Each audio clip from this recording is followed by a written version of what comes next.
Hello? Hello, everyone? Hey, my name's Sugi Yamagawa, and today on VTube and My Slow Life Hobbies in my 30s, we're going to be milling sassafras lumber, and hopefully finishing this time. But yeah, for those who were unaware of what happened last time, the circuit that I was pulling power for my power planer, which, let's go ahead and bring the star into focus. DeWalt Coon here.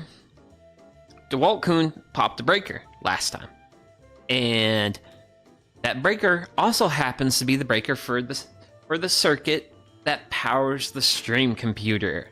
So, basically stream went dead. So, just want to go ahead and start off with an apologies for that. That's on me. But I'm now pulling power from a different area of the shop. I actually have, and that circuit is on a 20 amp breaker versus the circuit I was using earlier, which was a 15 amp circuit. Which, by the way, this is a 15 amp power tool, so yes, this power tool likes lots of power, and if you have a 15 amp tool on the 15 amp circuit, you're generally fine, unless it just demands all 15 amps plus a little bit more, which this circuit is also powering the shop lights and the computer and all the various other things that are here.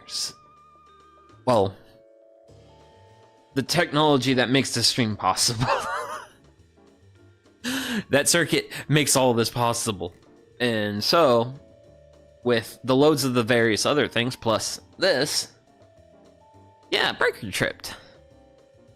But this other circuit is 20 amps, and there's really not a lot on it. I actually have my, I have a standing, like, tower air filter that I run during and after any, like, woodworking projects I do in here, because while I do have some...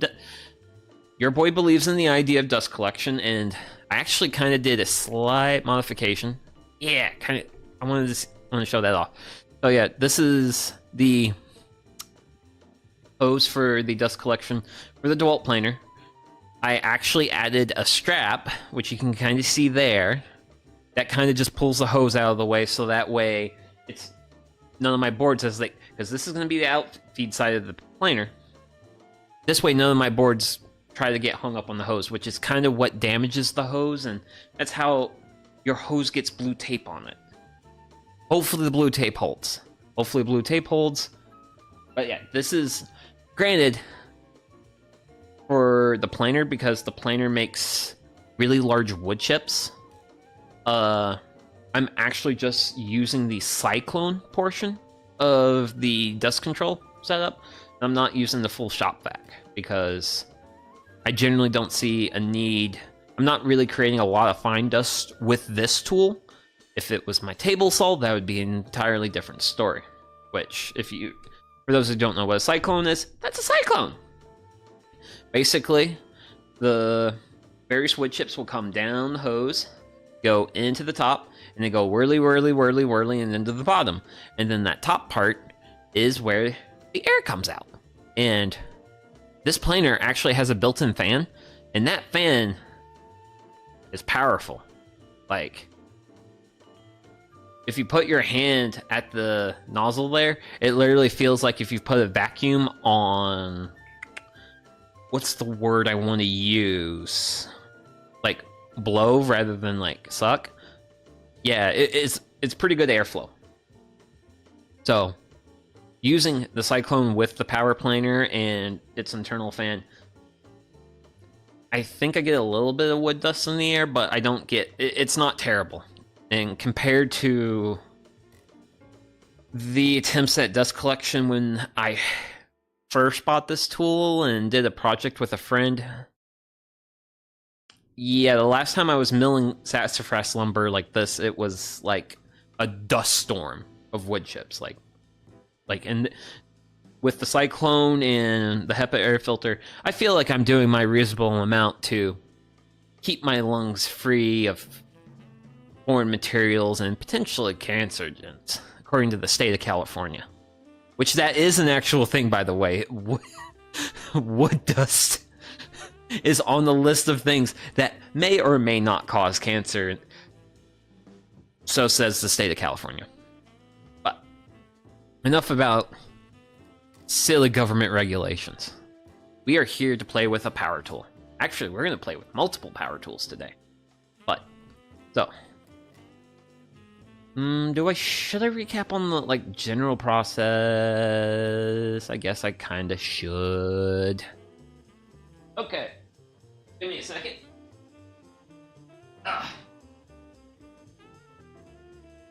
Yes. This is good. Yeah! Yeah. Okay, so. Here is our unmilled sassafras lumber. This was actually the piece I was about to throw into this planer before this killed the stream.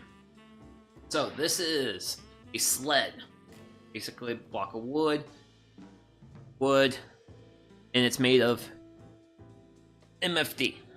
It's like chipboard.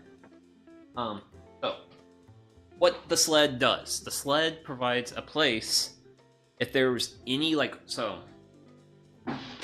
usually, so far I've gotten reasonably lucky with these boards. I actually have to have this reasonably supported for it to do what I'm about to do. So sometimes your lumber will have what's called a twist to it, where if you put your hand on one corner and then another corner, it will move. Same doing that. In this case, this board and then the previous board I was working with, they're simply cupped a little bit, and this is like the high side of the cup. Should be able to show that. Yeah. See? It's cupped a little bit. So, got a little bit of a hollow here, and then it's a little proud on top. So, if I were to have any like weird twists or anything with this board, I would use these wood shims. And basically what I would do is I would shim up my board, keep it from rocking, keep it nice and steady, and then I would feed it through the planer. And by doing that, that allows the planer to just consistently take levels off the wood, because every time I go for a pass, I will drop this a little bit. So you just take small, consistent passes, which the first board I was milling up for this project, there was one pass where I probably took off way too much, but I'm going to learn from my mistakes and be a better woodworker for it. Hopefully. Making no guarantees, but I'll do my best here. So. But yeah, what you want to do is you want to slowly take off wood little bit until you have a consistent through plane. And then once you do that, you basically have a nice flat surface.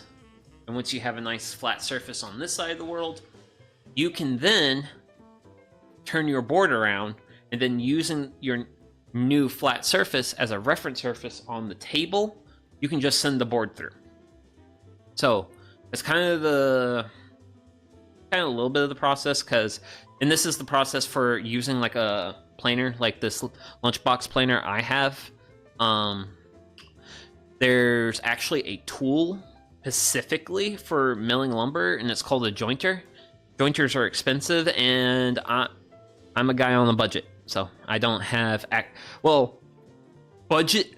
I'm both budgeted money-wise and also on room because my shop's pretty full as is. There's definitely things I can do that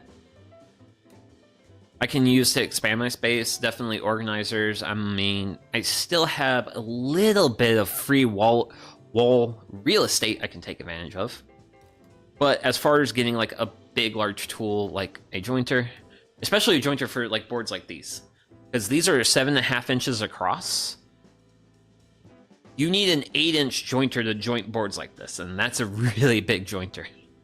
Granted, it's something I want, but who knows? Maybe one of these days I'll actually work hard enough at my job to earn something like that. So, this is going to be the planer part of the wood milling process, and to be perfectly honest, I just want to get into it. So I'm going to grab my lumber with its sled, and we'll turn this on, and we'll start milling. That, and...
show you what we got here.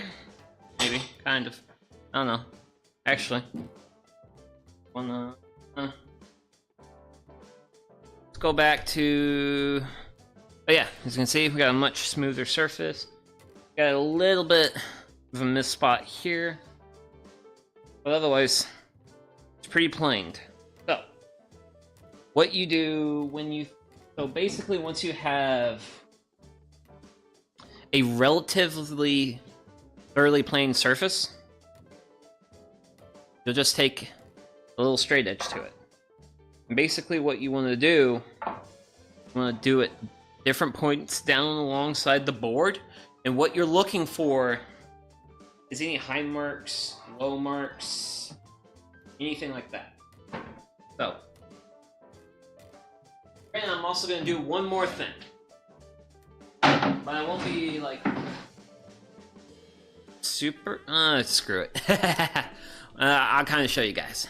So, it's the reason why it's going to be a kind of show because it's hard to show. I'm going to take this board, this surface, side surface, that here, across. Should be pretty good. Cool. Oh. Good news. Board 1 of 3. Well, so what we're gonna do as far as process is we're gonna work to mill. Yeah, it's in the way. Any crickets. But we're gonna work to mill one side of this board.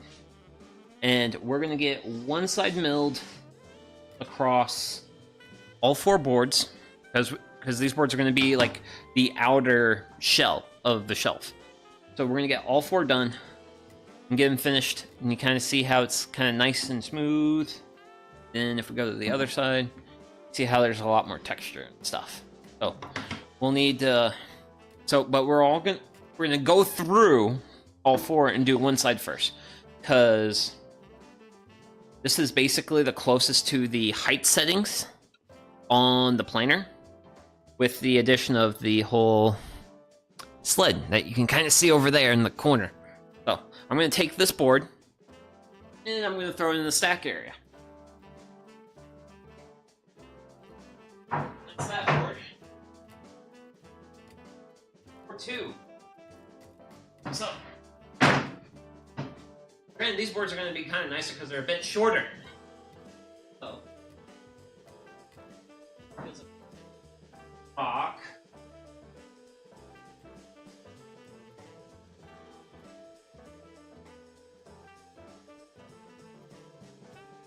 And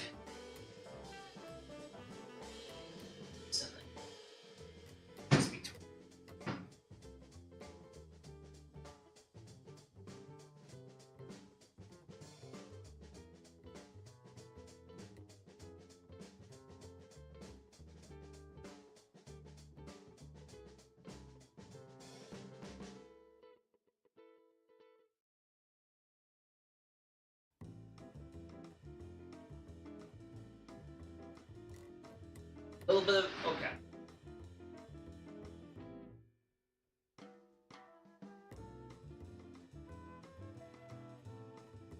But what I've been doing here on this board is I'm trying to figure out if I got any weak points.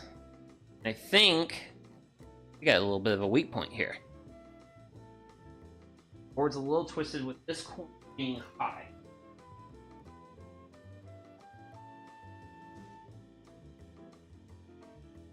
I also just wish to like continue to, how do I put this? Interview the board. So.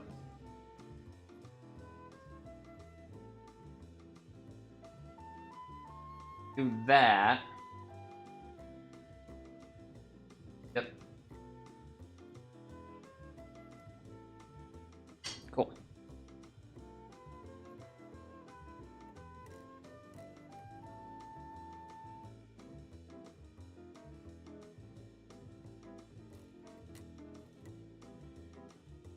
I was a little optimistic and prepared for the.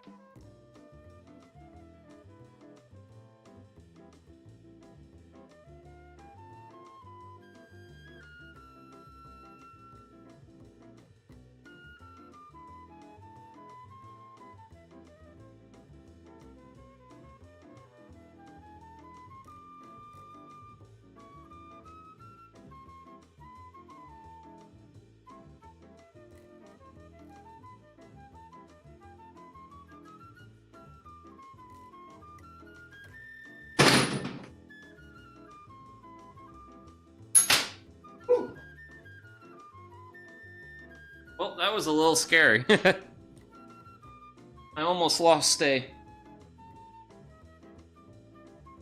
bit to the netherworld.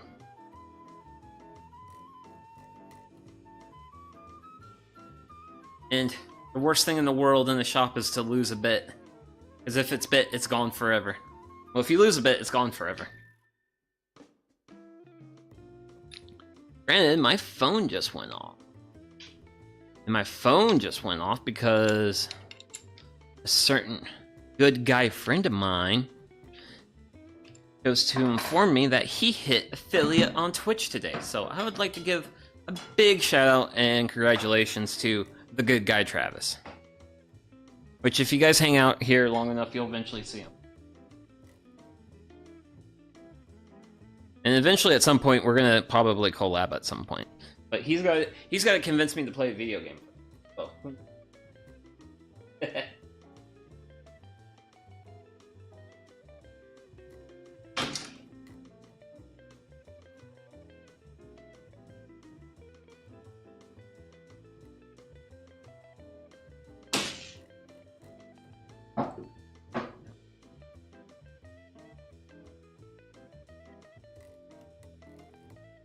There.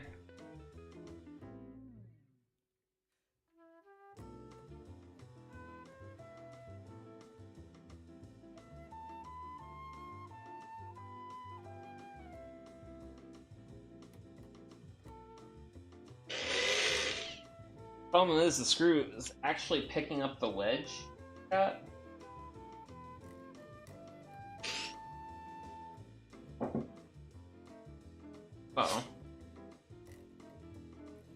I'm going to do an unconventional thing.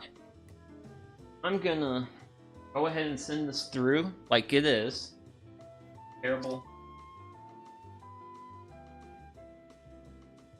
But this board is actually going to be the bottom boards of the shelf, so this pretty much needs to be structural. But my hope is, because the board, if I start, when I start planing, hopefully my first couple of like plane marks start at this corner and kind of radiate out. And if that's the case, then this board should be able to be planed normal. I am being optimistic. Perhaps a bit unreasonably so, but hey. So let's raise this back up to an appropriate height. Maybe something like that.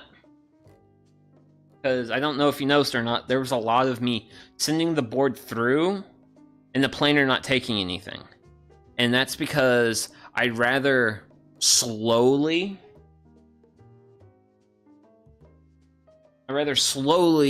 bring my planer blades down to where my board is versus like going hog at the get-go. So, let's get this next board done.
But there's our beautiful board.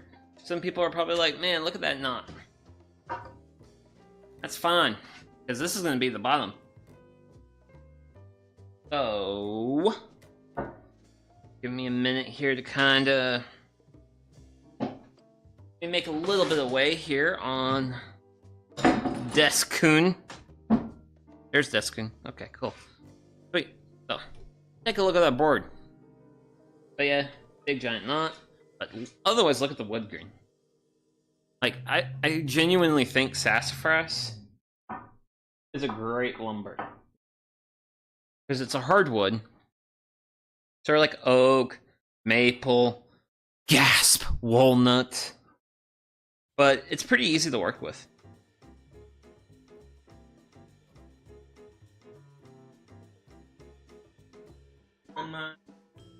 Straight edge all the way down. Looks great. Doesn't look like we lost too much thickness. Oh yeah. We got plenty of lumber to work with. Because eventually I do want to get these down to roughly an inch, so. That's this board! Yay! Now time for the last board.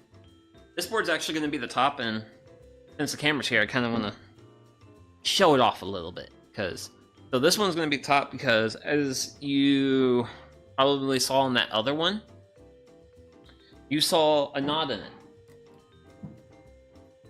There's technically, I think there's like a few small knots on here.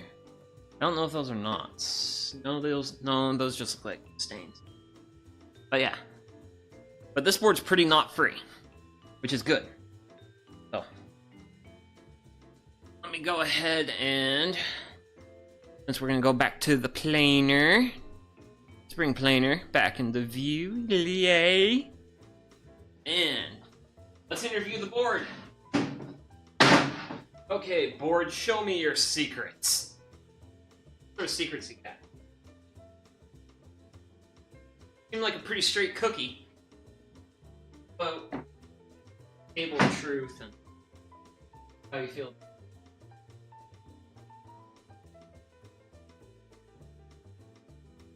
Work it around. Right from both sides.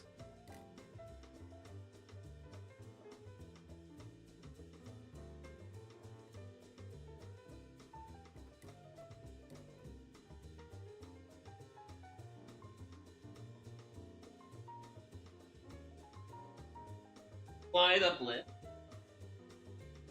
Big deal. Oh.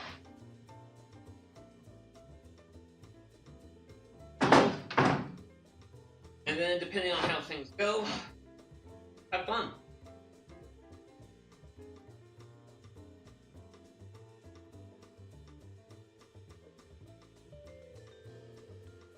Okay.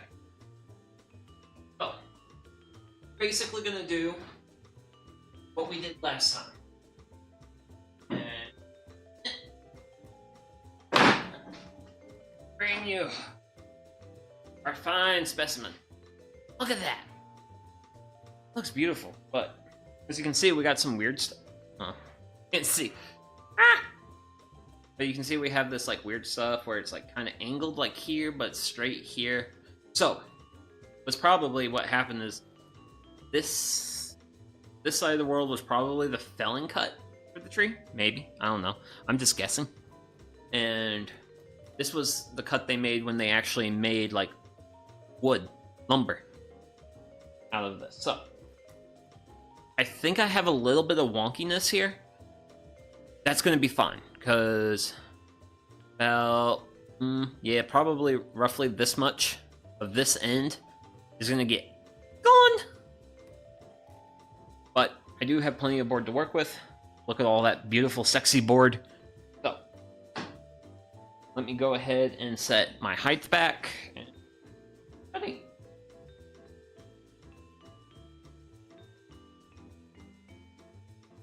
Okay. Let the milling commence.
So, I'm gonna go ahead and stop right there, just for a quick bit.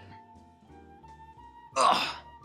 But, so we can see the difference between what the planer's hit and what the planer hasn't. The purpose of this, actually, goodness gracious, what's wrong with me? Gotta have the safety glasses. Okay, cool. Getting back to business. So, what we have here, this is the area where the planer's been hitting. And here on the edges, it hasn't.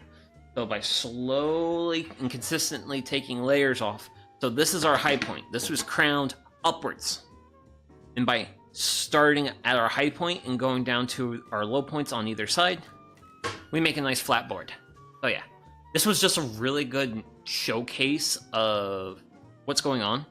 So I just wanted to pull this, I wanted to pull it off the planer right quick before we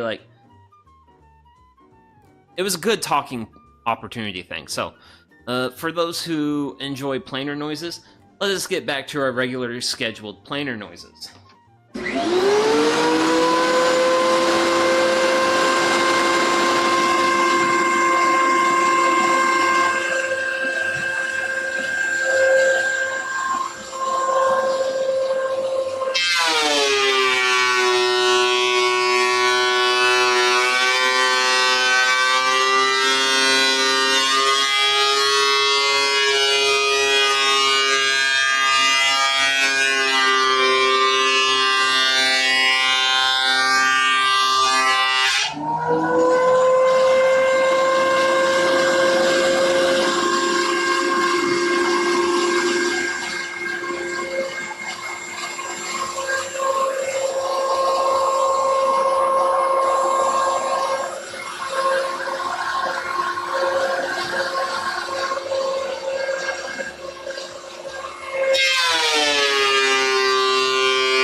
Oh, look at it. Look at it. Look at it, dear viewers. It is smooth and... the garage reeks of root beer. Because root beer is made from sassafras. Yeah, now my garage smells like sassafras. And by extension. Yeah. Gosh. Man, this is gonna be a really nice board. Like, I'm really glad I actually had... I like that I had some boards that had some flaws, which to me I feel like is like some character. But since this is gonna basically be like the top sort of like mantelpiece to the thing, the fact that the top piece is gonna be nice makes me very happy. So, good news is we're done with the sled. So we've taken our 4 boards, sent them through. We have one side good and flat. Now that we have one side that's good and flat for our boards, it's time to adjust our planer settings and bring them further down, because now we don't have to account for the thickness of the sled that I was playing with earlier. So I'm gonna move the sled out of the way, and I'm gonna reset the depth, and we'll work on the other side of this, and then we'll go back through our boards, and our big sites will be done. So, woo!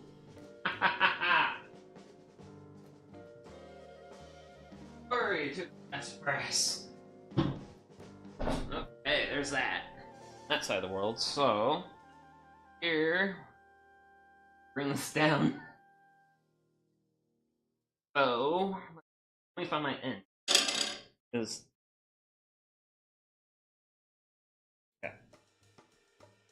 so I've got it set a little bit higher than an inch.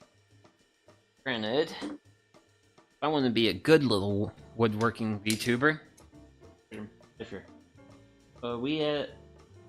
we're at, what is that, 3/16? Inch 3/6.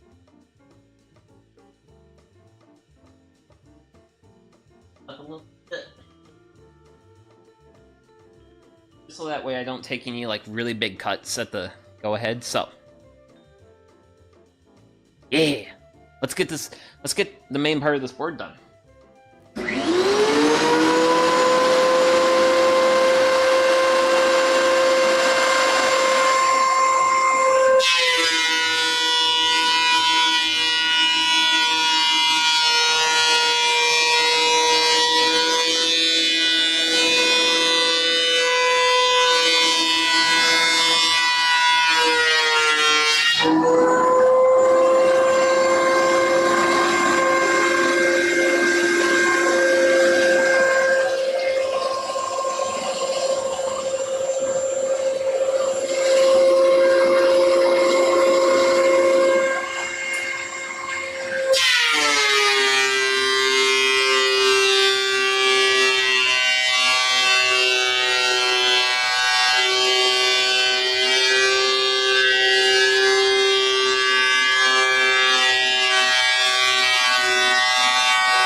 Dear.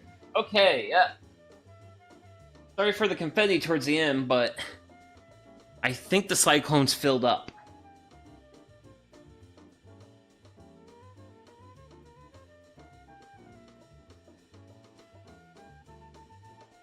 That cyclone's filled up. Did not.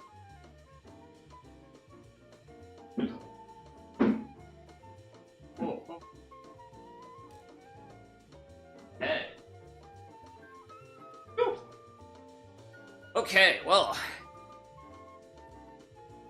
slight change in plans. We're gonna take DeWalt Kuhn, move him off to the side. For now, we're gonna move over to dust collection. As you can see, it's not collecting dust very well, so let me put on some gloves, because I actually really need to put gloves on for this one. As much as I like the Cyclone, and I think the Cyclone's actually really great, the problem is to get the lid off is just the most egregious pain in the butt.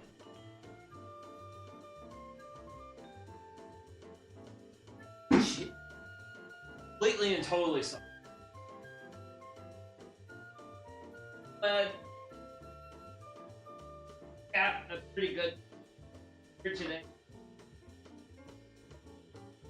By its spooge wood dust.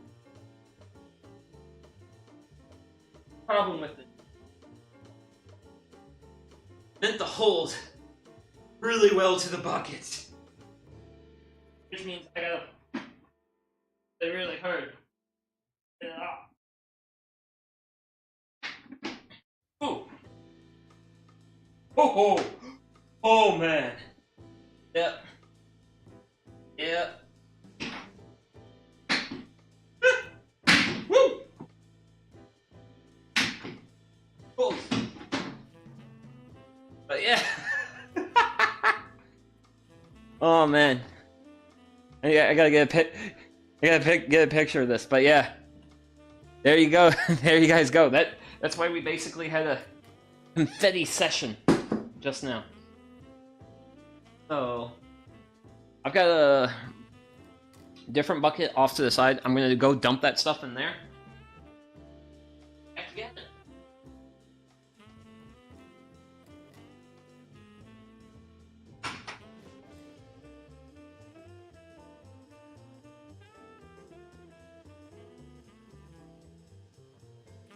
Woo! Oh man, I am gonna have to. Oh. Okay, that's what I get for taking my hands off things. Woo.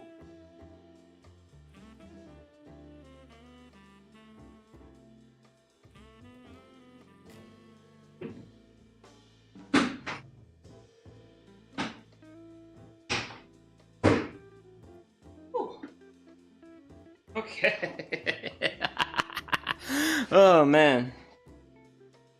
I didn't think I would have a confetti explosion today, but hey, it happened. And actually, I'm probably gonna get a quick swig of water. Ah, that's a ticket. But yeah, so we got the dust collection done. Give me a bit, too.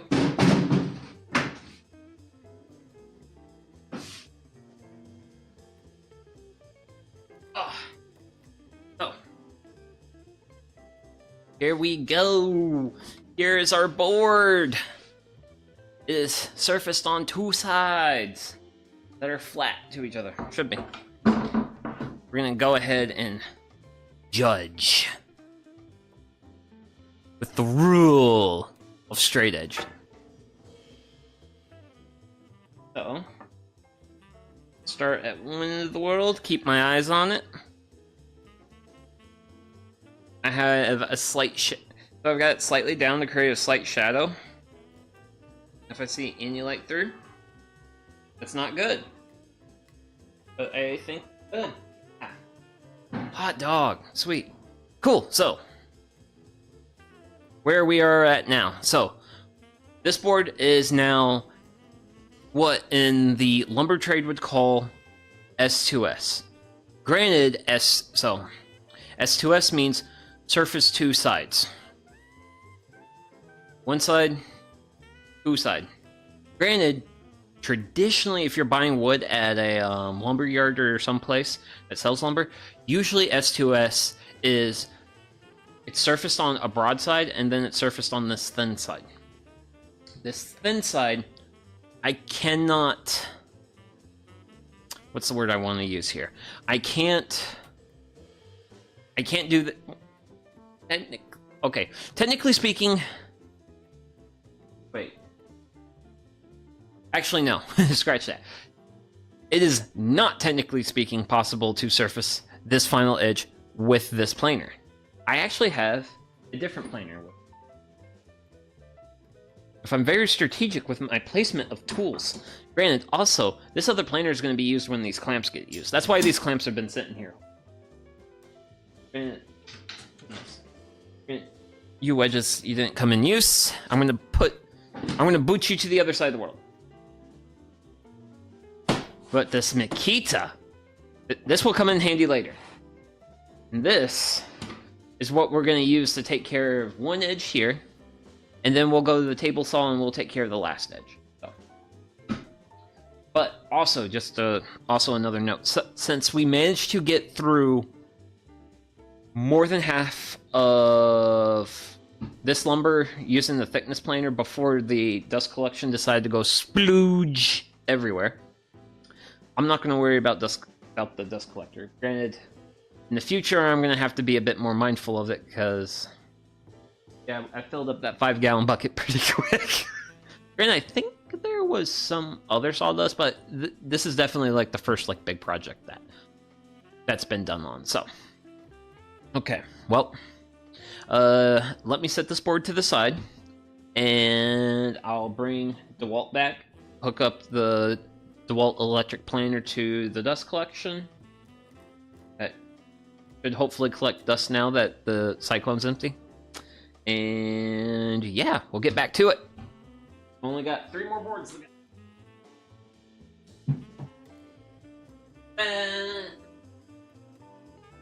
You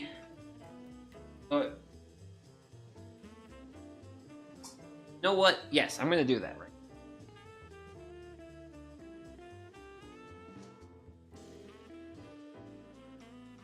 I don't even. Actually, how do I do this without exposing myself? Oh. Oh. Goodness gracious. But, yeah,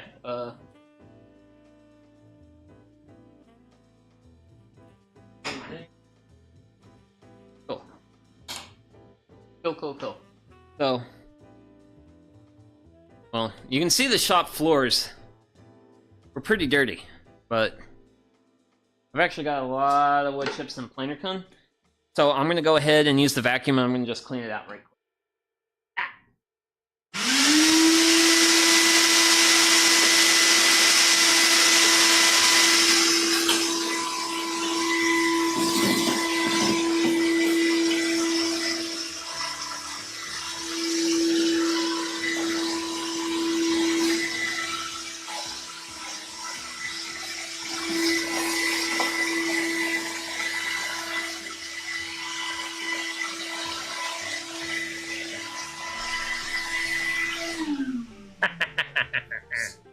Okay, cool. So, just cleaned up the DeWalt a little bit. I'm gonna spin it around. Bring it back to there. And I'm gonna grab power cord. Hey. Hooah. When I say hooah. Cord for the vacuum. And the reason why this is like draped all over the floor is mostly because of yeah, because we're basically pulling power from like the opposite side of the world. And by opposite side of the world, I mean opposite side of the world of the shop. So kind of want to get you your full DeWalt experience back. Gotta hook up dust collection.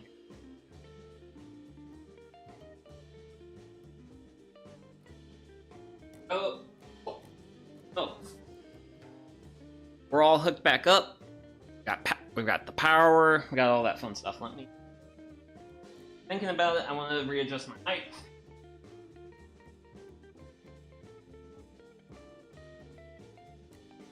Okay, cool. Let me go grab a board and we'll start playing it.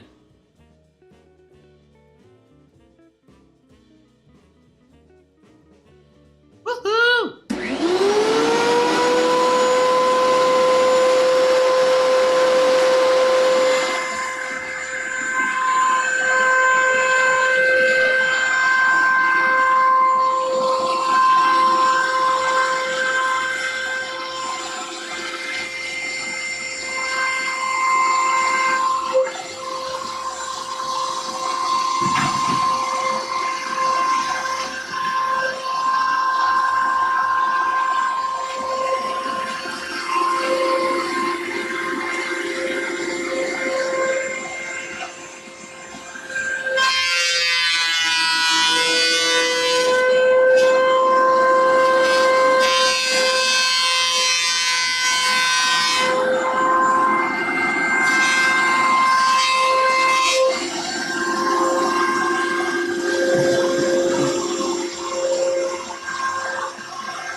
here we go, guys.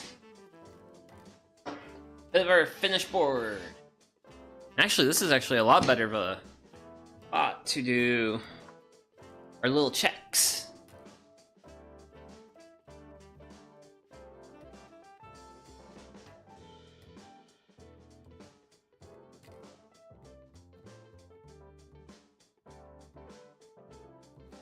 Ooh, granted, what is like these designs in the wood? Granted, I wonder, is that hardwood? Granted, that might actually be like a little bit of water spalting, because here we have like a branch.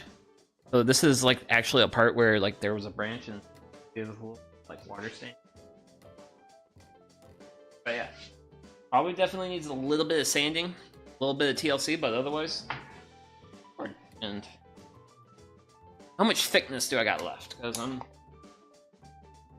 Oh yeah, I can definitely. I have thickness.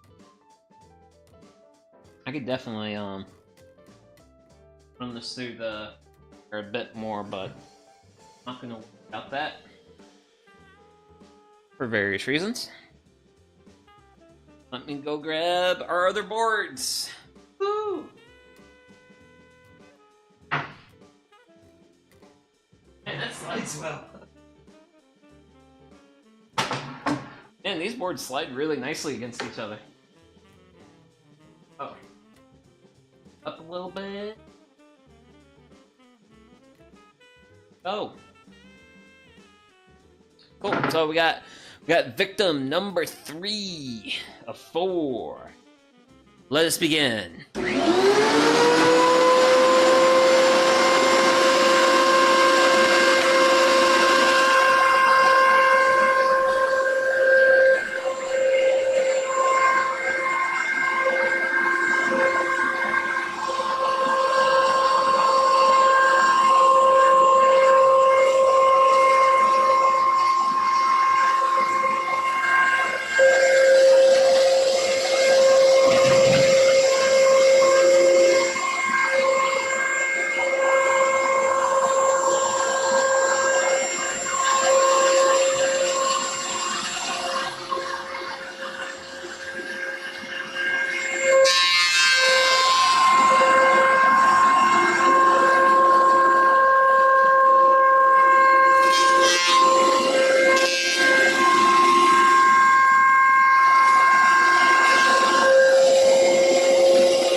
with this board, we definitely have some challenges. So, what are those challenges? Challenge number 1 is have a lot of. We have some spots where the wood's rotted out. So, my options. I can use like an epoxy wood filler, or I can try. But there's a couple different options. Like epoxy is one of them. But the reason why I decided to go ahead and stop milling now is I wanted to check my thickness. Because I mean, I've got. Let's see here. On this other side of the world, it's not as bad. I have a slight.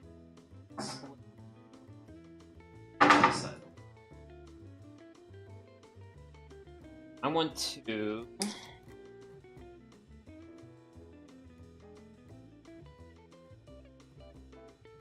But basically, what I want to do is I wanted to take a moment to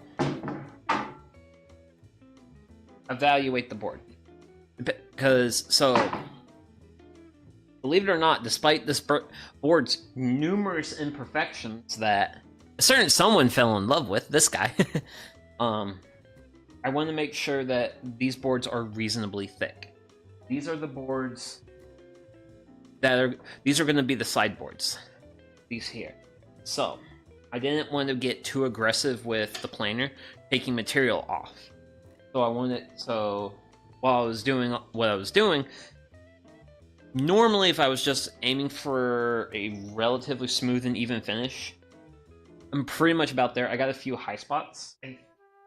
This feels a little, got like a bit of a rough patch here, a little bit in here, but like, otherwise I feel like the board's pretty much nearly there. So, but I took a look. I can definitely take some more material off and still have at least an inch thick board. So, since I can still take some material off, that's what I'm going to do. I'm going to go ahead and run it through the planer maybe 1-2 more times, depending. And yeah, because I think if I take it down a little bit more on this side, I'll get a cleaner finish.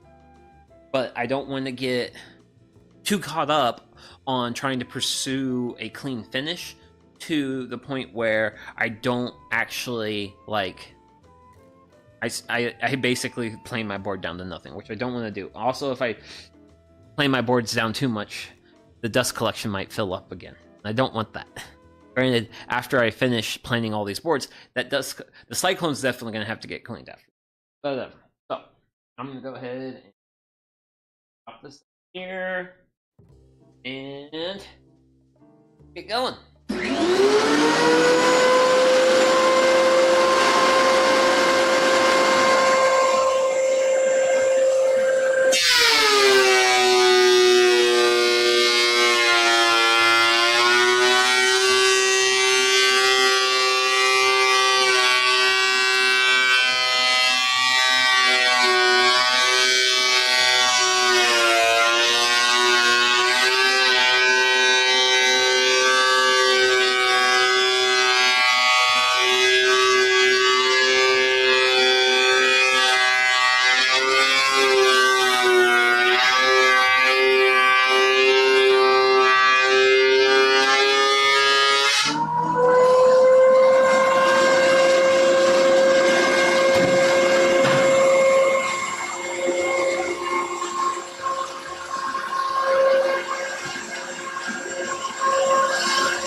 Okay. So, was it this side of the world? It was this side of the world. Yep. Side of the world. But yeah. I definitely got a much cleaner finish on this. So, hopefully, with a little bit of sanding and maybe a little bit of epoxy in some spots. I don't know if I'll epoxy them. There's going to be a great debate.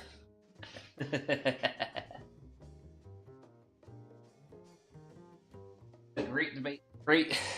A great evaluation of the board before I get to that point, but I am willing to call this good. But as always, check your work.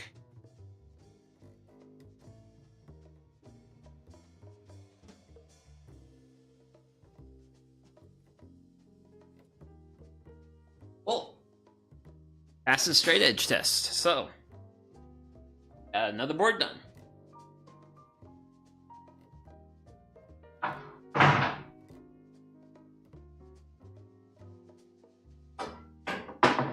And here's our last board. So, very simple. A little bit less imperfections, but let's see if I can I kind of want to show you what well, not just imperfection, but also like actually what an actual issue looks like. So you can kind of so you see how I've got that like line of light underneath my straight edge? That means my sides are high, and that's not good. That doesn't mean my board's flat, but that's kind of sort of the stuff you're looking for. You're also looking for if like you're a little too high on one side or the other side, you know. But this one's cupped, which it should be, because I ran the cup side down first on nearly all these boards, because that's kind of like the best way to like do the first pass, is just hit the upper side and then flatten it out, and then with that side flat, you can then proceed to flatten your other side. Hopefully, actually, before I commit to this, I'm checking the dust collector. Actually, wait. Better. I'll grab this.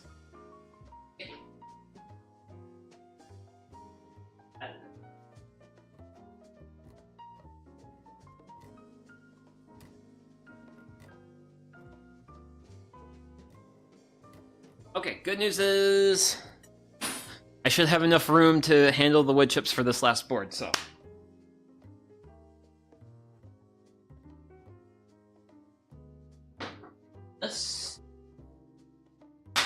And let's begin.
Okay, so this bad boy here was actually the first board from the earlier stream. And one thing about the little bit of the history of this board, I probably took too much off the other side when I first built it.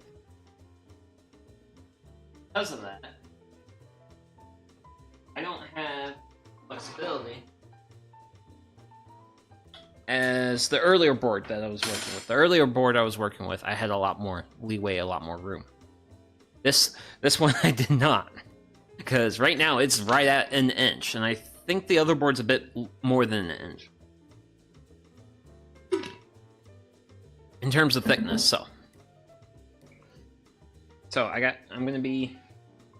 have to be really gentle and do what I can to get the most out of this board. So, good news is, we've got plain boards. We got 4 plain boards on 2 of the big sides.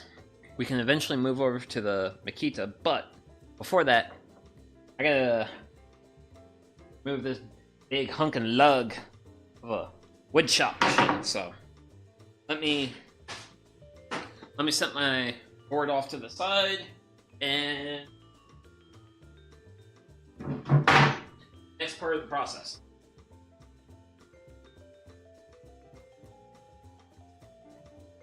Which hopefully won't have too much cancer.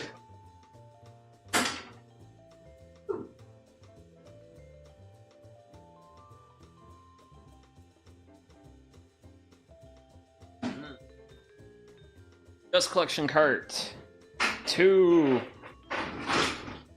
the other side of the shop. Okay, so this here. I gotta finagle things. Gotta be real finagly, and we're gonna come down a little bit too with the view. Wait, that's what that is.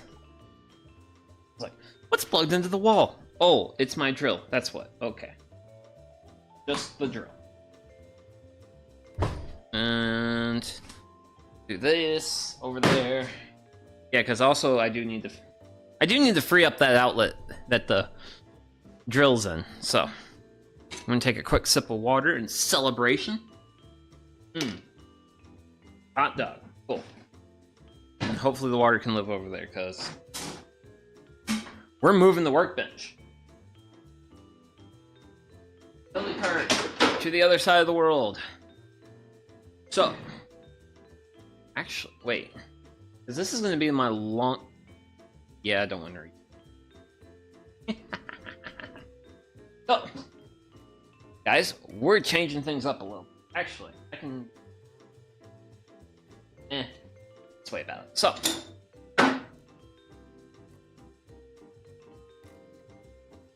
I have enough room. Actually, let me check a thing right. Let me go get a tape measure and I'll be right back. Measurement. Measure.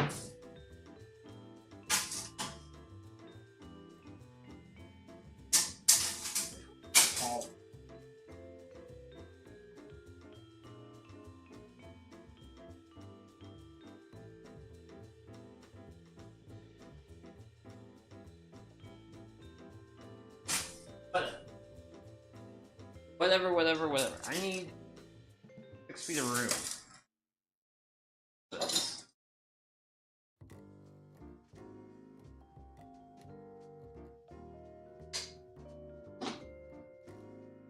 Okay. Ooh. Oh, delightful. So, I have a figurines to figure it out. Figurines I have to figure out. So, these things. Might be asking, what are they? These are jigs. What they do is, I basically clamp these to my workbench. I clamp my board to this 2x4 fence, and it holds my board edge up, and I'm able to use my planer to do my planing thing. Problem is, my workbench, bend it past my workbench a little bit, but I don't think I don't even think then I have enough for it.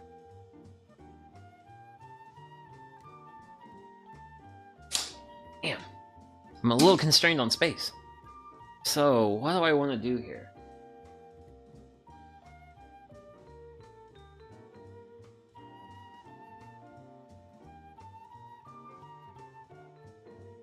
Oh.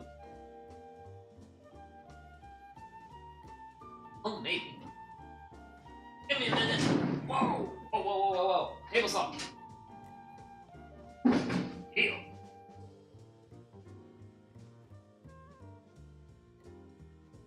Let's see, do I want...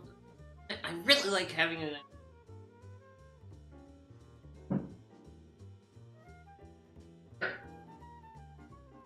Sure. Ooh, we might be cooking. Might be cooking. Let me... Ooh, that's... Ooh, basically about there.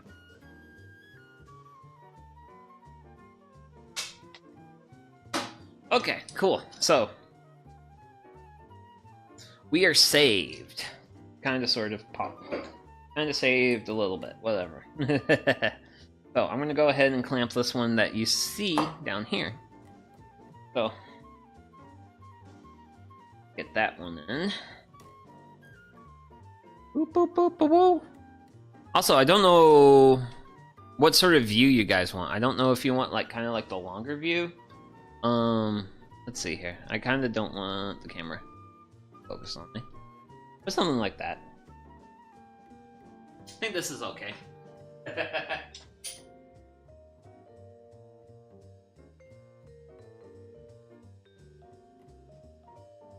This clamp might get in the way of the other clamp.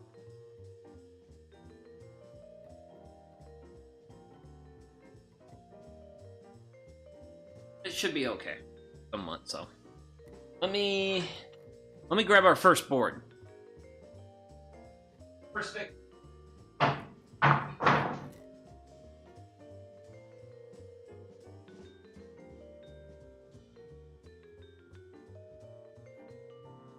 Oh. Here's our first victim.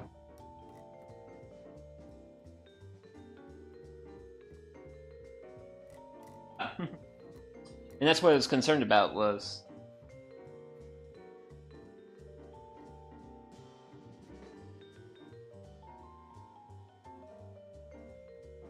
there.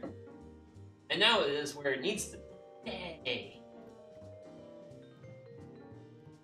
So, what we're gonna do is we're gonna mount this board to this jig I made. And what the jig's gonna do is basically it's gonna allow me to keep this board up on its edge, nice and straight. And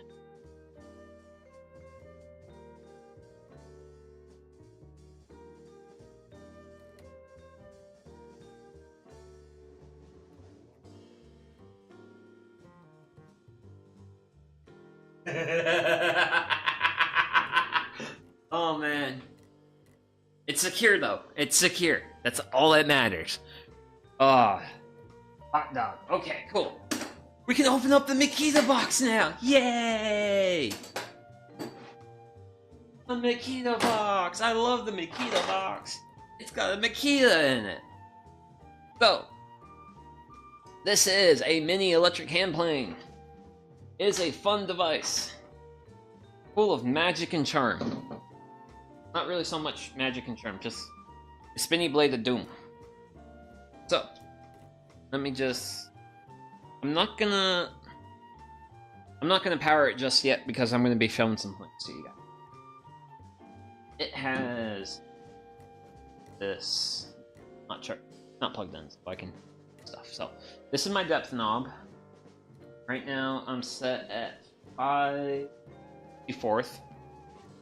I'm actually gonna go all the way to 332. So by doing that, you loosen this knob. Go boom. Then it's 332. Then to confirm your selection, you just tighten it back down. So, might be wondering, what is this tool? What is it going to be used for? It is going to be to surface our final edge. Well, not our final edge, but this edge. And then with this edge filed, words. With this edge straight and smooth, it's safe to use as a reference edge for the fence at the table saw.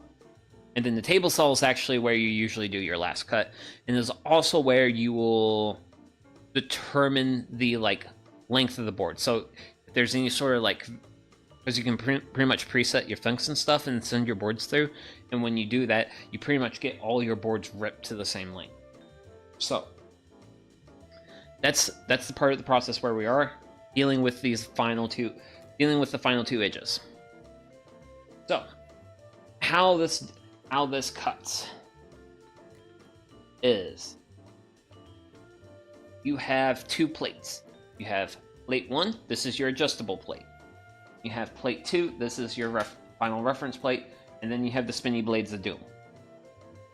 Base, really hard to get the right angle. Ooh, that's almost really close. Really close, really close. So, basically what this is, it's a jointer, almost.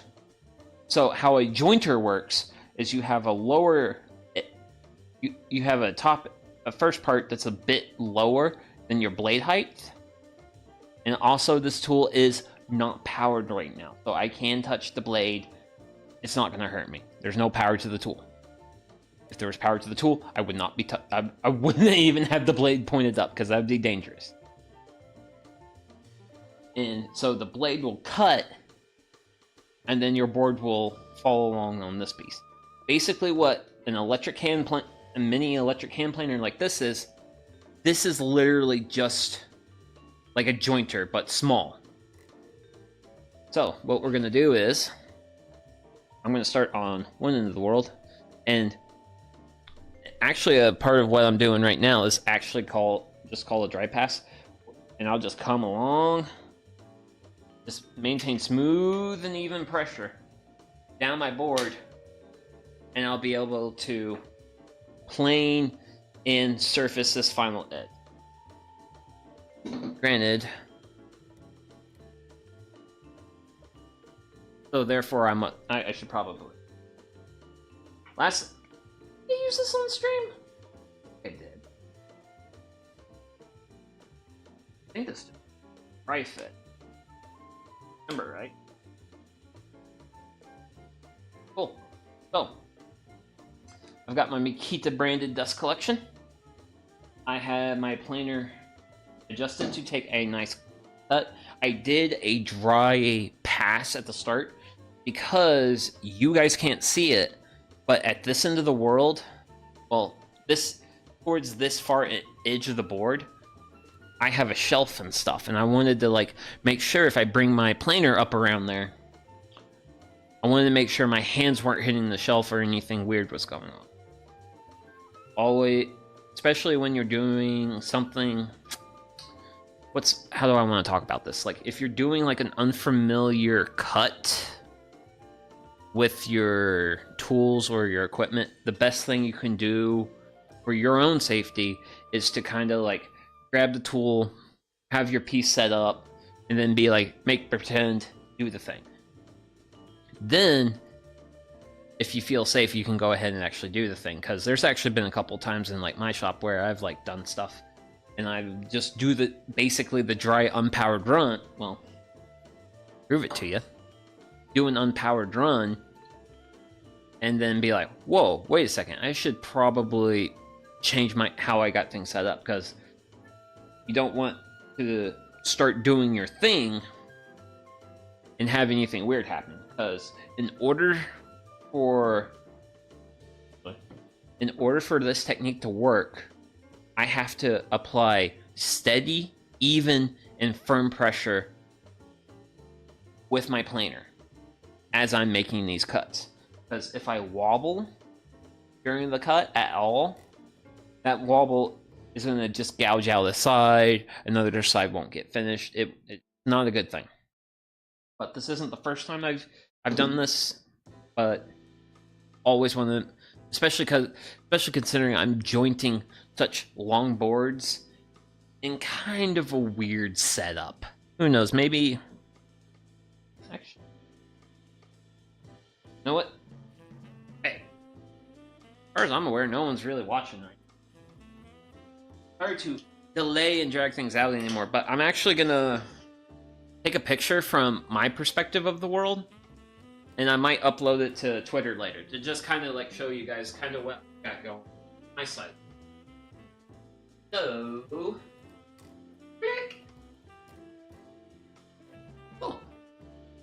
I've got a picture showcasing what's going on my side of the world. And with that, I'm going to bring some power on. And also, just a fun kind of cord tip. So, especially considering this is a tool I'm going to be using in a...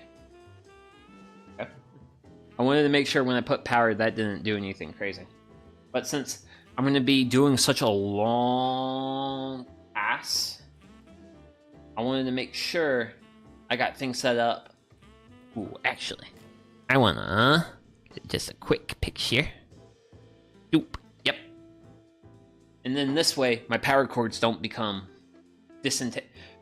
I don't pull my planar cord out of my socket midway through a pass, because that's not good.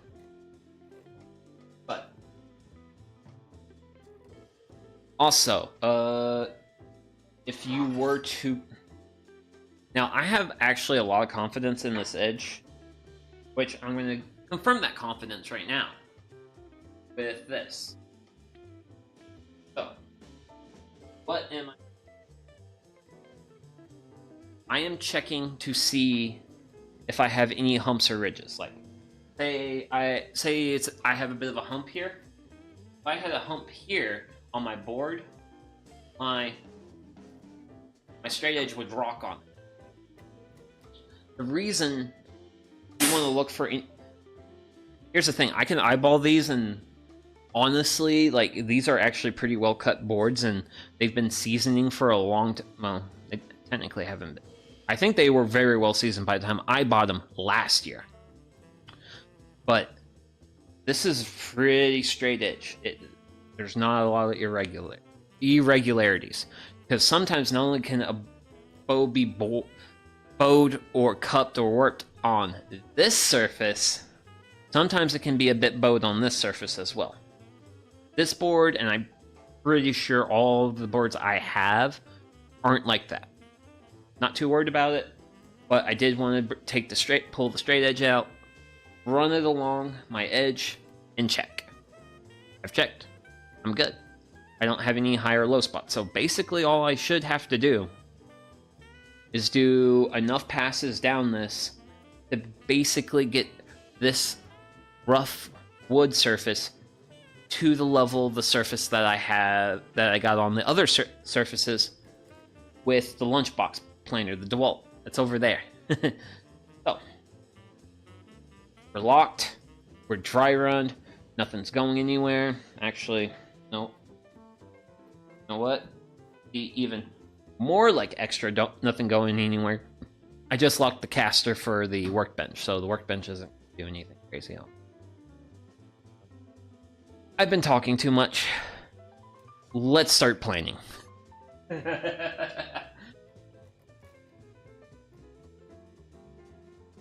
Okay.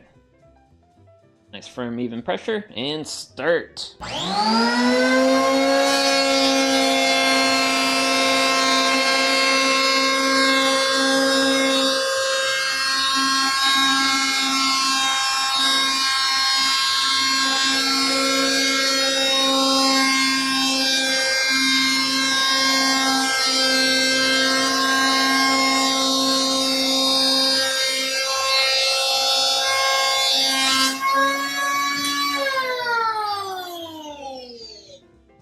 Ooh, wow.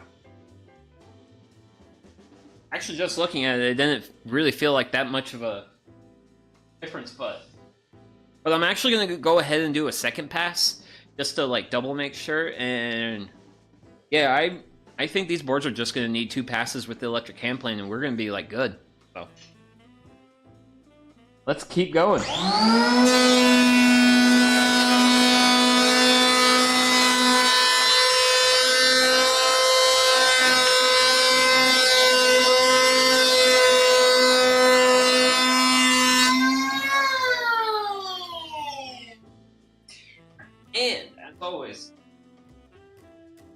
Wait until the blade stops spinning before you take it off. Well, before you set it down, because otherwise if it's spinning, set it down where the blade spins and shoot off. And this mark on my workbench, I set a belt sander once. Actually, no. What it was is my belt sander tool had like a little like lock on it, and I set that lock, and it basically keeps the belt sander running even when your finger's not on the trigger. And yeah, I plugged it in basically when the trigger was pulled, and it went zippity-doo-dah across my workbench. Fun times. But yeah, back to the main view. Yeah, that's what you guys want to see. You want to see all that board, all that length of wood and board. Hey now, I love you, Harbor. Well, Harbor Freight's good for things, but they're these little like plastic caps on their clamps really don't stay on there well.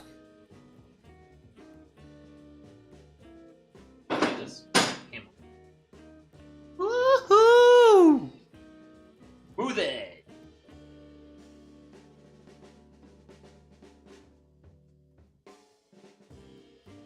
Actually, I want to entertain that idea. I need to measure. I'm going to measure some boards. That's 7.5.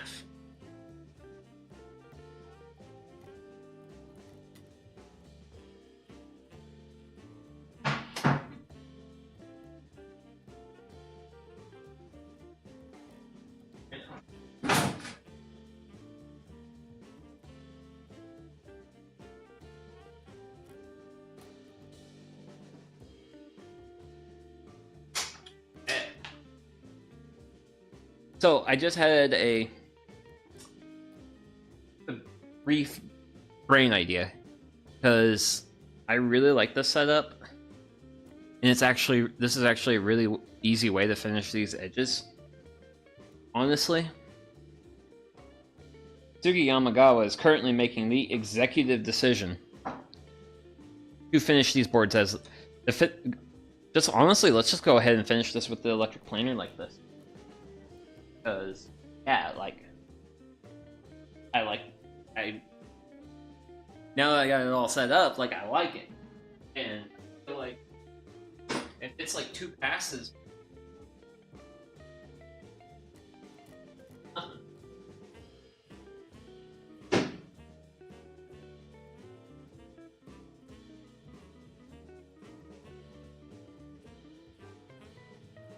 problem is, one clamp really gets in the way of the other. As long as it's clamped together and that fun stuff. That's good. But yeah, we're gonna just go ahead and finish both of the short edges with the electric hand planer, because I have a lot of confidence in the setup, and I just honestly finishing it with the electric hand planer seems a lot easier than ripping the final edge at the table saw. So that's what I'm gonna do. Let's get ready to enjoy electric hand planer sounds, which is I feel like a lot more smoothing than the lunchbox planer that I had earlier. Which good. A lot.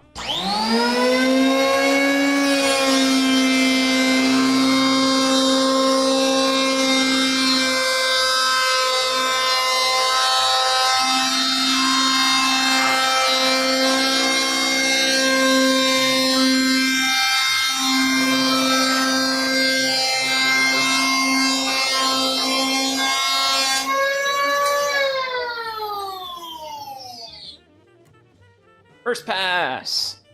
Time for pass number 2.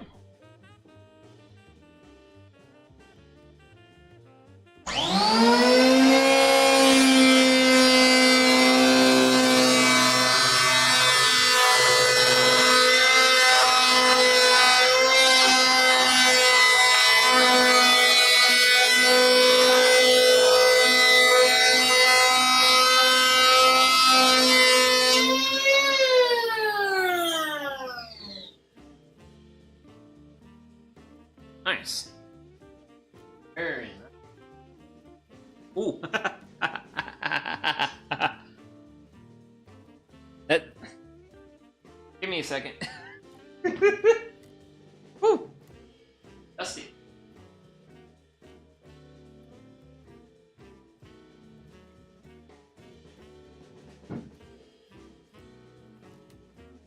Looks like that. Like this dust bag is only good for about passes. Woo! Ah. Ah. Alright guys, I'll show you here in a bit. Show you what I got, but I get it out of the bag first. Ow. Ah. Woohoo!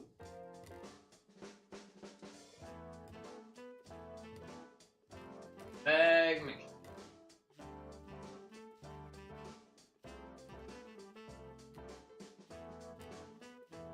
Woo! But yeah, here's what the electric hand plane is. Really light, really fluffy. Probably fantastic for starting fires, which we're definitely going to be doing a fair amount of fire starting this weekend.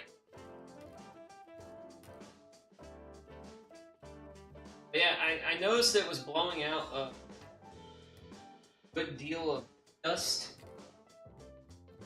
Whatever. After that last pass, I think it was like right around in here on that second pass where it just throwing wood chips like crazy. Eh. Grab my check. Oh yeah. Oh yeah. Yeah, considering the fact that these boards are pretty good in terms of like being relatively straight, I definitely do continue working them here with this setup. Ladies and gents, we have our very first S4S surfaced four sides board. I mean, technically there's the ends, but we're gonna chop those off later. This is actually our... It's such a beautiful board! Oh man, okay, cool. Well, I'm really excited right now, so I'm gonna set this off to the side so that way I can grab the next board and get excited about more.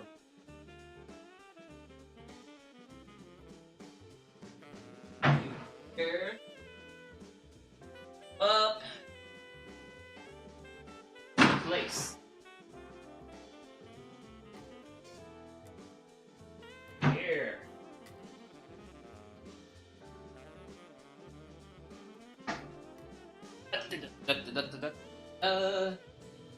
And into position. That edge. Yeah. Yep. Just like that. But yeah, like normally in an actual professional woodworker shop, that's not this shop. You would have what's called a woodworker's vise, which would stop stepping on it.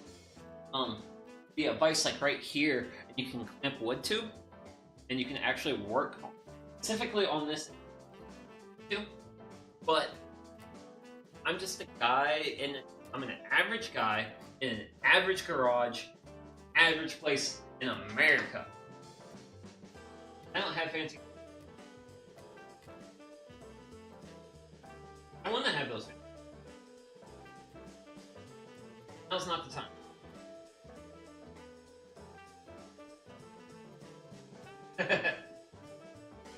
Little awful.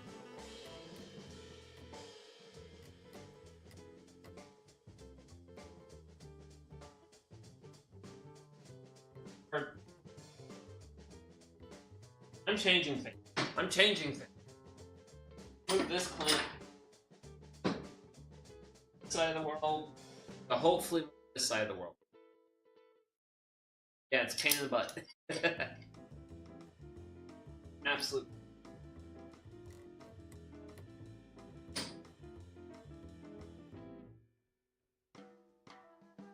There we go. That's gonna that.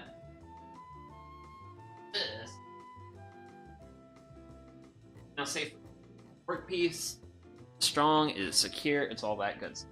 So this is a pretty good setup. Really the main limitation seems to be the amount of shavings that bag's able to. Probably gonna have to clean it out after every 2 to 3 passes or whatever, but that's all that. Actually, I'm gonna have a sip of water right quick. Okay. Let's get to it.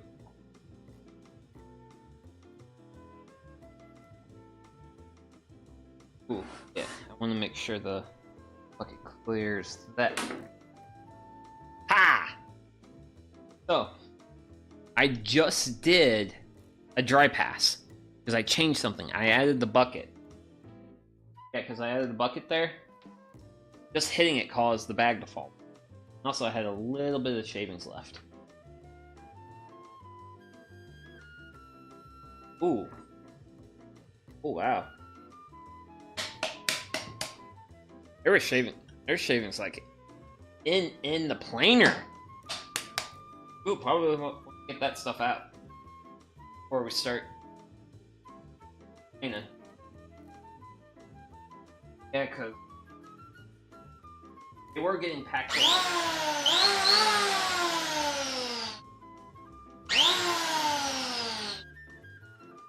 Okay. Woo!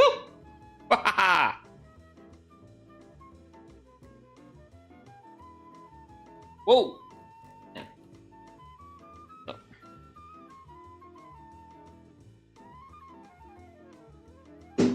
I gotta be an example to people. There. That finger is way too close to the for when I'm doing this, so really just like it's a really weird like dry fit, the inner bag. Woo! Okay, I've restored power. Let me do a little bit of cable management on my side of the world, if you don't mind. I would like to be safe. Let me restore your view to that where it was. I'm going to take my bucket. Set it somewhere. Don't worry about it. It's somewhere. So, I've got power. The bucket's out of the way.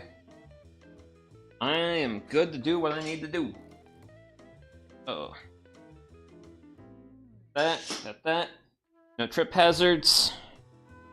Power tool.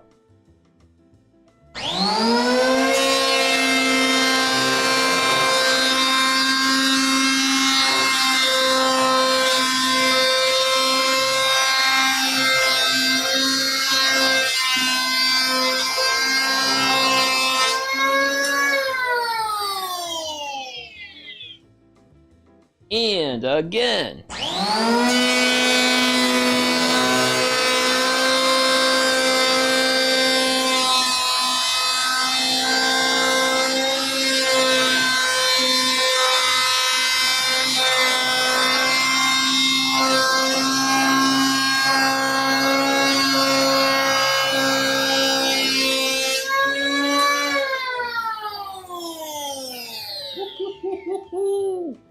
That's a nice edge.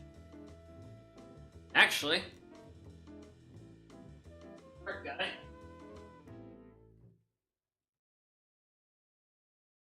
Got my bin.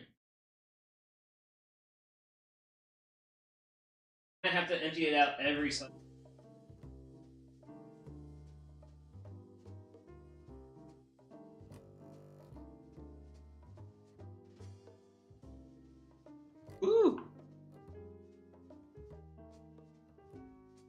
leave this at this. So I bag.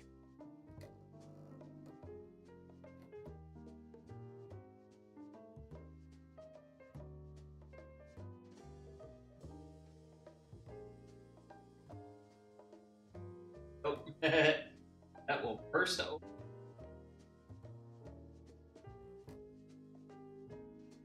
Sweet.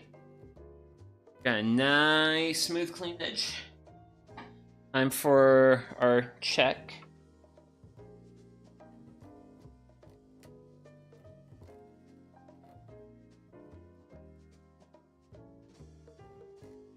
Good. Excellent. So let me just undo my clamps. We'll flip it around and we'll do the side. Just gonna keep the little gray plastic.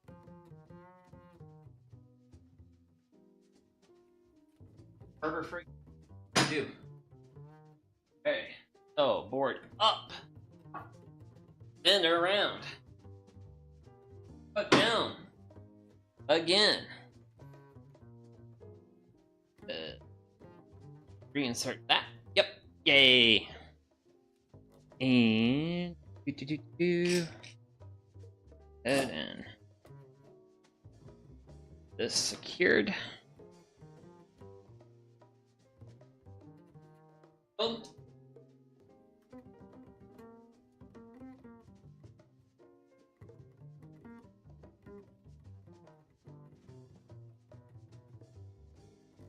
Good. Sorted.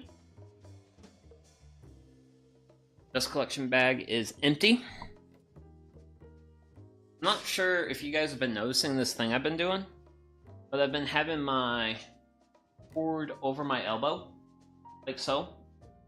And that kind of helps keep board away from like the clamps and various things when I'm like making my passes. So just quick little thing. Take every little bit of safety that you can get, especially the Megane. Okay, let's do this.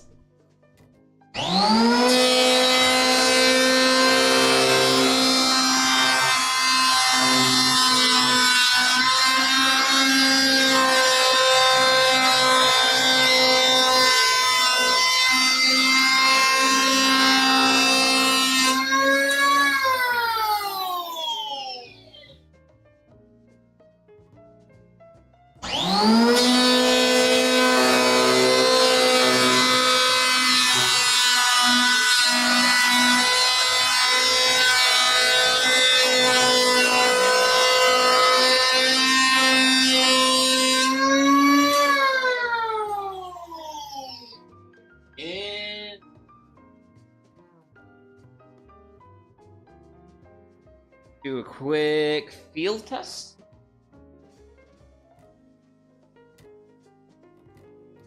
I don't know if it's just me, but like, I really like sassafras. Really pretty wood.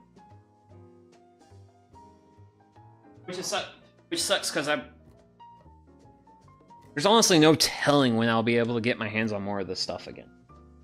Because I literally just found like a random Facebook Marketplace sale one day when I bought these boards. The guy I actually bought these from, he does a lot of wood turning, and he had this. He had some. I think he had this, some cherry, and maybe a little bit of walnut, just a little bit of walnut. But he had a shipment of walnut coming in, and he had to make room. So he was actually willing to let go of this sassafras wood for a pretty decent price. I think I bought like,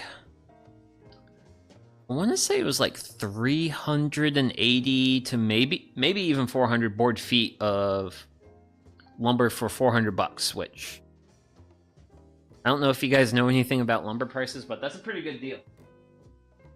Get pretty decent quality hard. Like basically $1 a board foot. That's a good deal. I didn't do this with the last board, but I'm curious. Ooh, yeah. Oh. Let me get it at the table saw. And I can get it in the... But yeah, there we go. That's what we want. Nice square lumber. Square. Oh, yeah. Yeah. Whoa. So this is board 2 done. And also the one with the giant knot of darkness. I don't know if I want to actually like throw some epoxy into that or not. I do have epoxy line. I actually have a... I don't know if it's enough for that big of a... Granted, turn this around. Got some other pretty big peaks and valleys to deal with here. Actually, I want to get a shot of me with the wild lumber. Yeah. Cool. Oh. Yeah. We are S4 sides on 2 boards.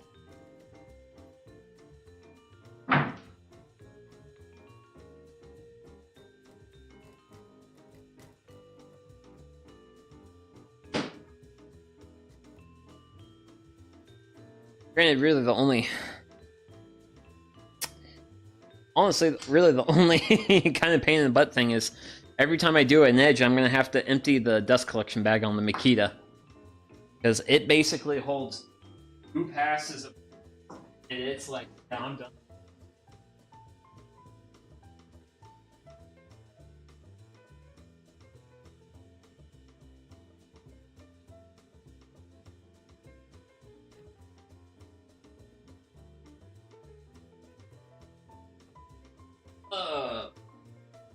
Emptying the bag.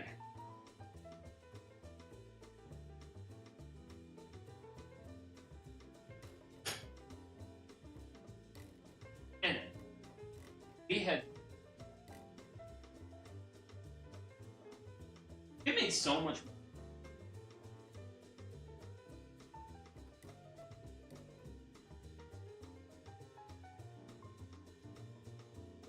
Almost making me like a real woodworker.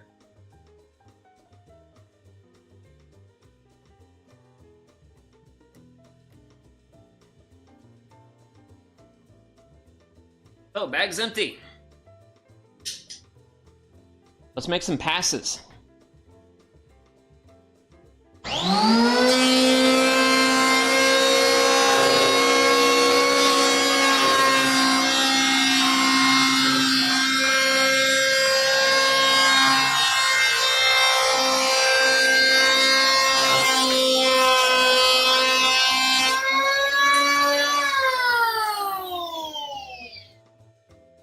And blade stop.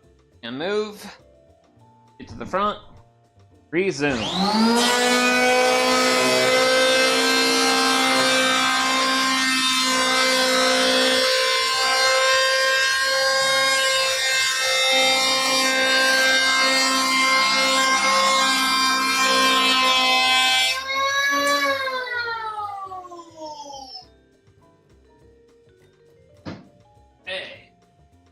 Good feel all along the edge, and it feels absolutely amazing.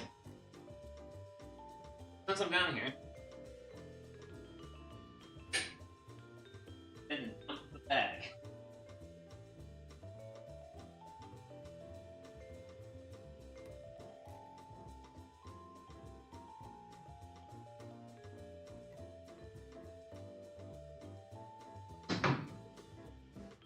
I almost don't believe it.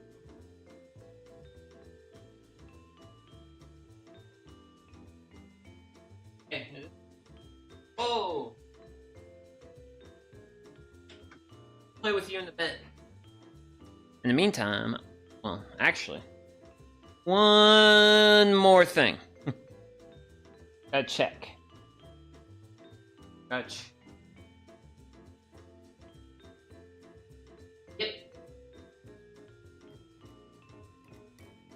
Ah.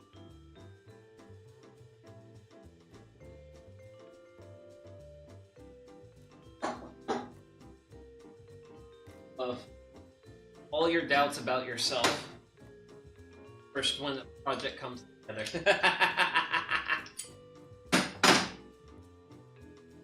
Granted, I really... Yep, I'm gonna have after this. Okay. There. Reinstalling clamp. Reinstalling clamp number 1.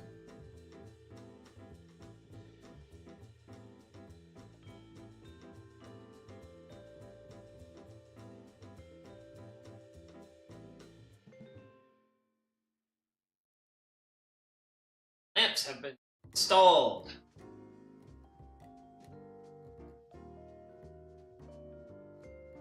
Now let's just get the dust collection bag back on. Weird, because if you just put it on it, it doesn't.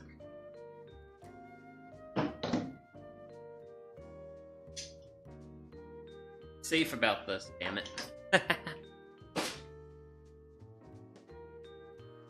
No, that's exactly how I'm gonna hurt myself. If I hurt myself, it's gonna be when I think I'm just doing, oh, I'm just putting this dust collection bag on. Like, I'm just putting a dust collection bag on. That's all I gotta do. And then all of a sudden, I have this pressed up against my shirt, and I hit the button, and I just burr my shirt into the into my planer, in which I don't want that to happen. I really like my planer. I got it for my friend's build, and came in handy for... We got a lot of use during that, and also it's been handy this build too. But let me see here if I can show this. Yeah, see that R right there? That R means recondition. So this is basically like an old tool that went back to the factory, and they basically redid everything on it. And I gotta say, I feel pretty confident saying that they basically redid everything, simply because of the fact that when this tool came out of that box, it basically smelled brand new. I know at a bare minimal, they definitely put a new like power cord on it, and I mean they resurfaced soles. I'm sure they did a lot to bring this tool up to snuff, but yeah.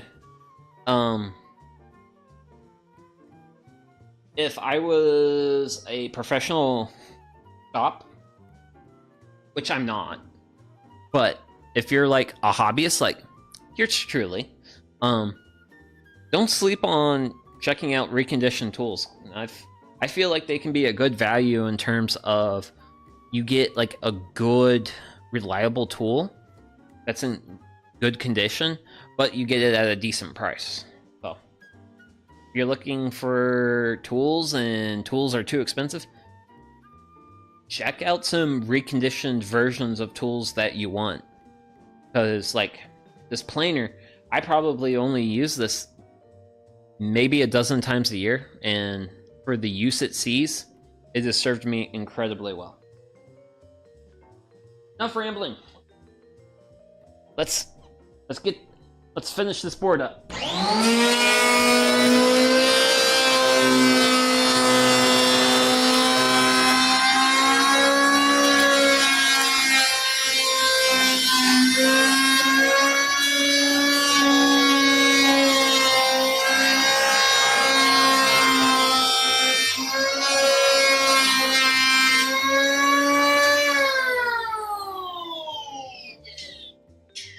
Too much slash on the arm there. Okay.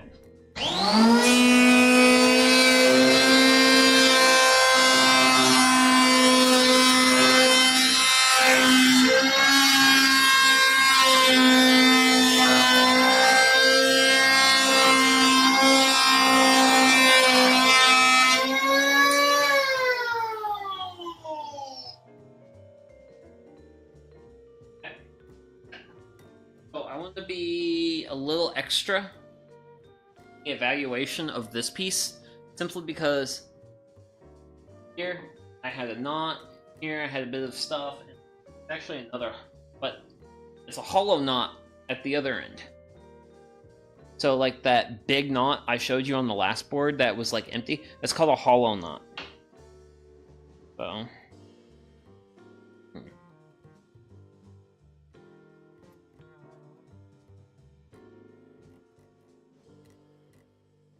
low here.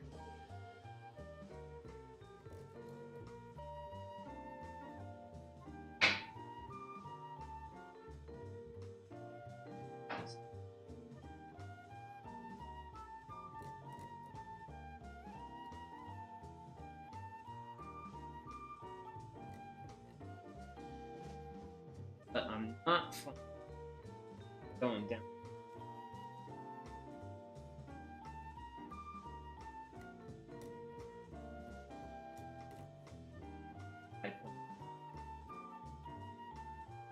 That's weird. Hey, I need to think about that. Okay, well, I know what I'm gonna do, because, so, due to this board being, it's basically gonna be the sides of the thing. This is gonna be in a pretty important position. I might rip this edge at just because it's really weird, because I'm really proud here. I'm low at the other end of the world. Low here, and I got another weird thing going on.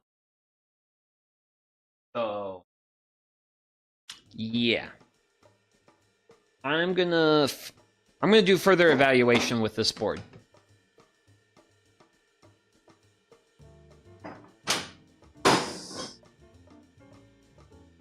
Yeah, I don't want to be getting too crazy. Ripping it. Yeah, now that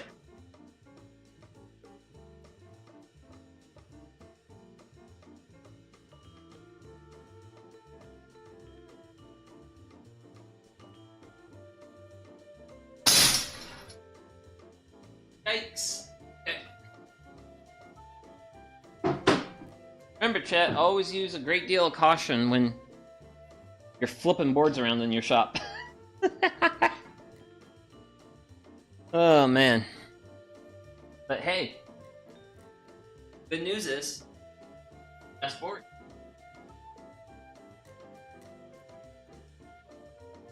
Buttons.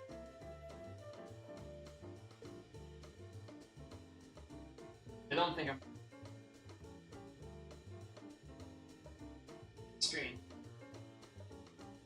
And I gotta give me a second to clean out the dust collection. Pizza. Probably.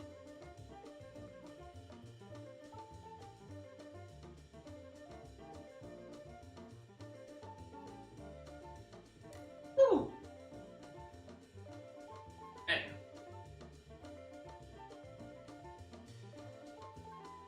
Do do do do do do do.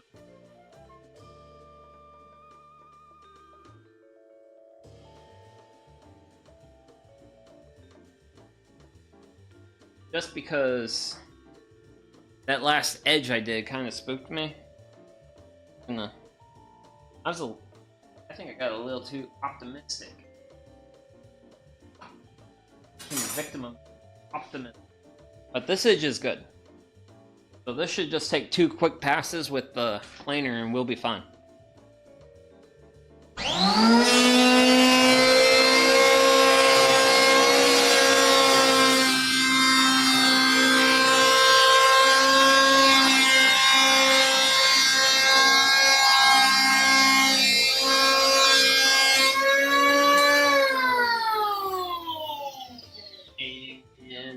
Stops. I can move. Original position. Start. Go.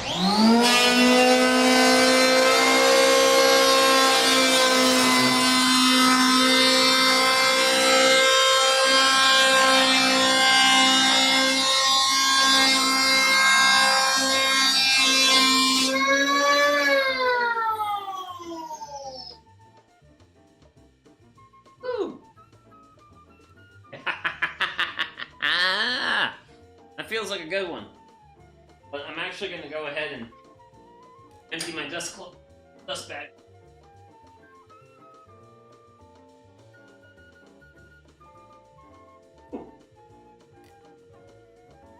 Man.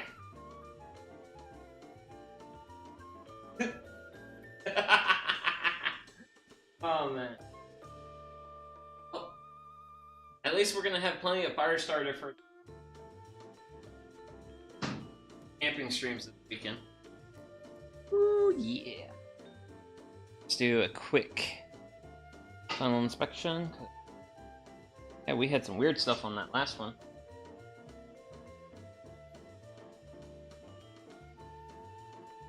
That edge is good. So, but the edge, when I flip this board over and reveal the next edge, that's actually the edge we had issues with. So,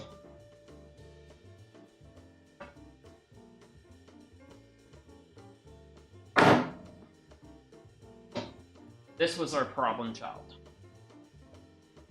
This is our problem child from last board. You might be like, why are you worried about it on this board if it was a problem child from the other board? Thing is, this edge, these boards are going to be book matched with each other. Still concerned. Both being messed up. I wouldn't be surprised. I genuinely wouldn't be surprised if they were both messed up in the same way. So, okay, first part looks good. Good. That looks good. Good.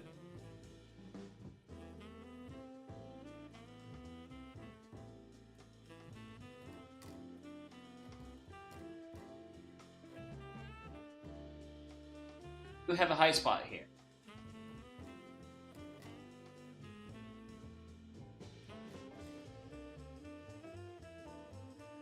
So, looks pretty, so far, initial evaluation, pretty tame stuff. Right in this spot here, we're a little high.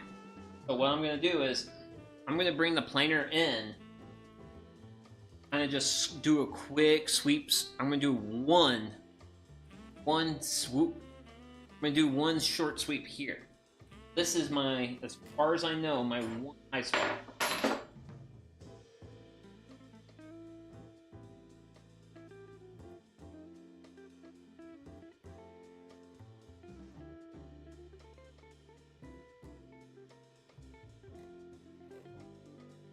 At a high spot right here. So, I'm going to do one swoop there, kind of lower it, and then I'll start doing my regular passes at the edge. And I should get this. Hopefully.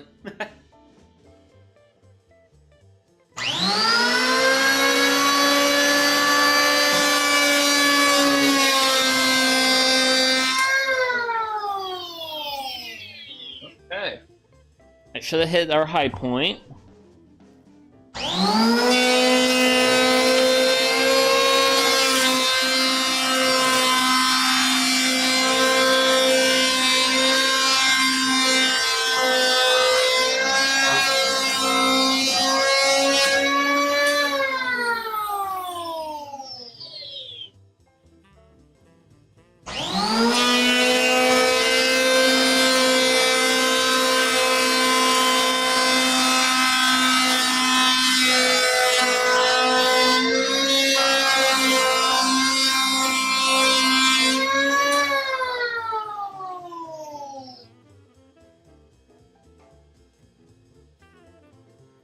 So, as far as this feels good.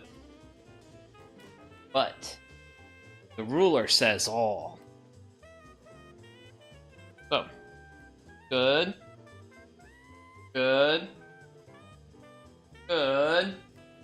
Pretty troublesome spot. Good.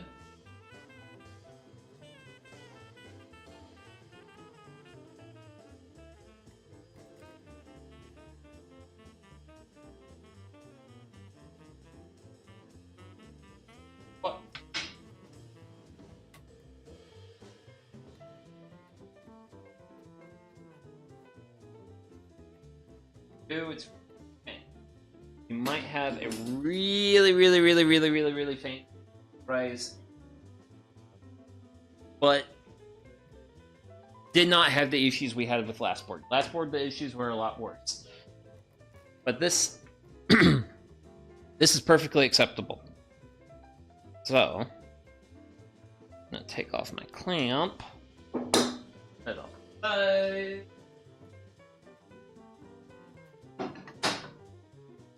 And set it over here. So, actually,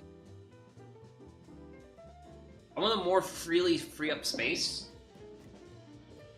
So I'm actually going to go ahead and take all my clamps off and all my jig and stuff. So,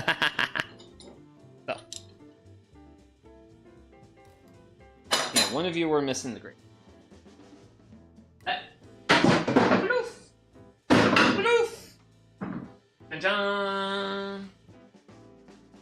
Oh yeah, you're the board that way. Oh well. At least planing the edges worked out well. So, I don't know. So right now my great debate is whether or not I actually like line up all 4 of my boards and show them. But so we did it. All 4 boards are milled and are milled for the shelving project. Next steps. I've got to evaluate that other board I had earlier, and I have to look into seeing if I want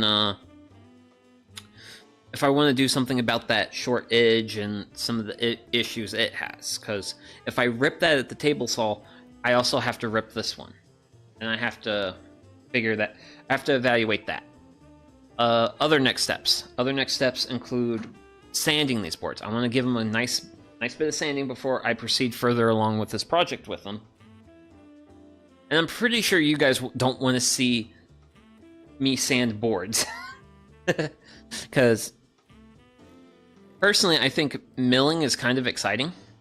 It's certainly fun. I have fun doing it. And it's also kind of fun to watch like the board transform. With sanding, that's not really so much the... It's not as visible, if you will. And I don't think it's quite as interesting. We're going to skip sand. Well, I'm going to skip showing sanding. So hopefully I get the board sanded tomorrow.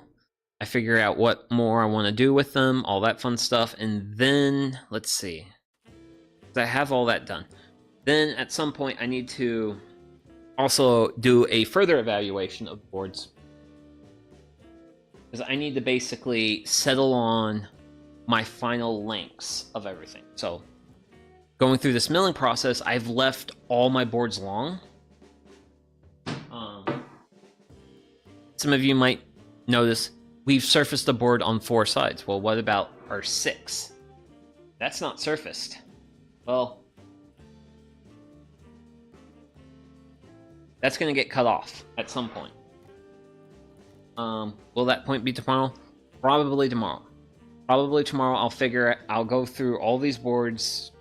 I'll probably sand first, because this board is currently a hair bit past 6 foot. At the end of us doing stuff, it only needs to be 5/8 thick. So I can take either 4 inches from this side of the world or 4 inches from this side.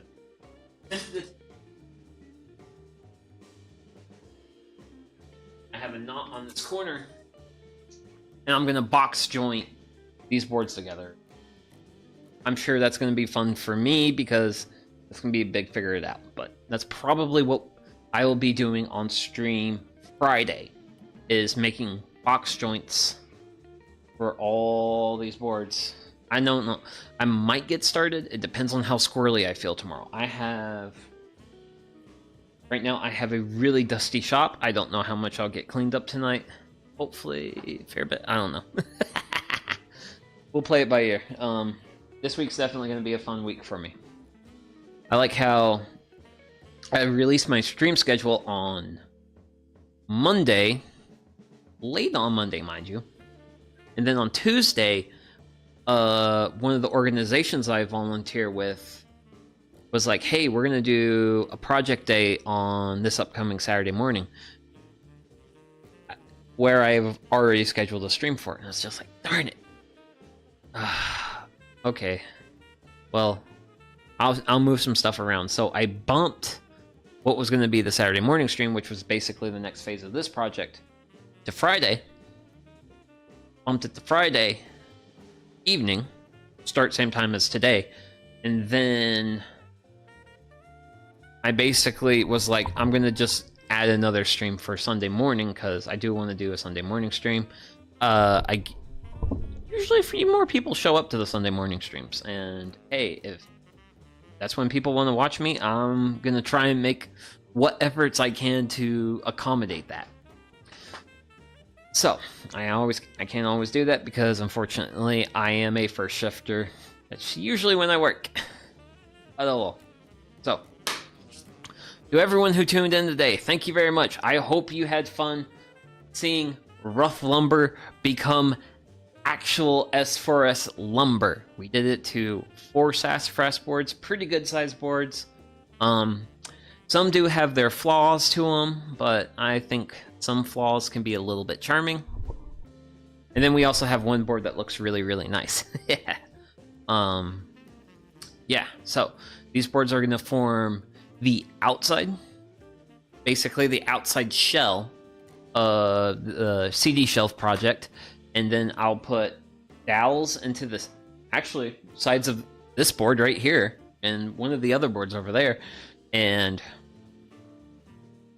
yeah, so feel like we made a really good bit of progress.